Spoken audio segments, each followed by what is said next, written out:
Video করব। হ্যাঁ, আমি কিন্তু শুরুতেই বলছিলাম যে আজকে আমার যতটুকু চাওয়া পাওয়া বলি, যতটুকু অ্যাচিভমেন্ট যদি বলি, এই সব কিছুর পিছনে যদি কারো অবদান থেকে থাকে, প্রথমত হচ্ছে বলবো যে মানুষটা পৃথিবীতে নাই, সেটা হচ্ছে আমার বাবা।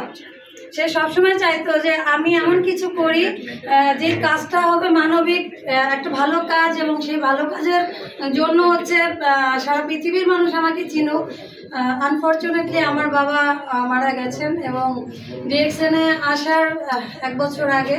এবং আমি এটাই ভাবি যে হচ্ছে আমি জমিন দিকে আসো, তুমি একটু আসো, একটু আসো।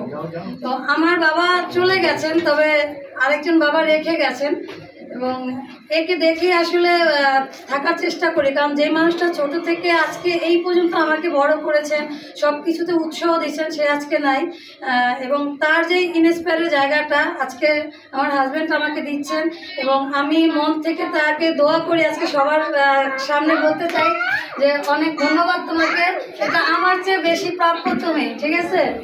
এটা আমার মনে হয় এটা হচ্ছে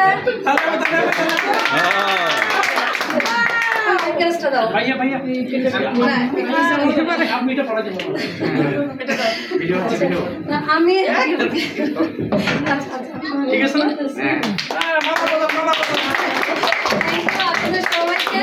এবং আমি বলবো, ওই যে বললাম না যে যখন কোনো কিছু প্রাপ্তি হয় কাজের মাধ্যমে, সত্যি সেই প্রাপ্তিটা অনেক আনন্দের হয়, এবং লোভও বেড়ে যায় যে না আরো কিছু করতে হবে। এবং ডিএক্সএনের প্রতি ভালোবাসাটা আজকে আরো দ্বিগুণ বেড়ে গেল, এবং চট্টগ্রামের মানুষের প্রতি আমার ভালোবাসাটা, সম্মানটা আরো দ্বিগুণ বেড়ে গেল। যে চট্টগ্রামে এই ফার্স্ট আসছি, কারোর সাথে মেশার সৌভাগ্য হয় না, ডিএক্সএনের উছিলায় আজকে আসতে পেরেছি, এবং আপনাদের সামনে কথা বলতে পেরেছি। এবং আপনারা যেটা আমাকে দিলেন, কাইমা আপু আমাকে যেটা দিল, সত্যি আমার নিজের মন থেকে আমি কখনো পাইনি। আমি সত্যি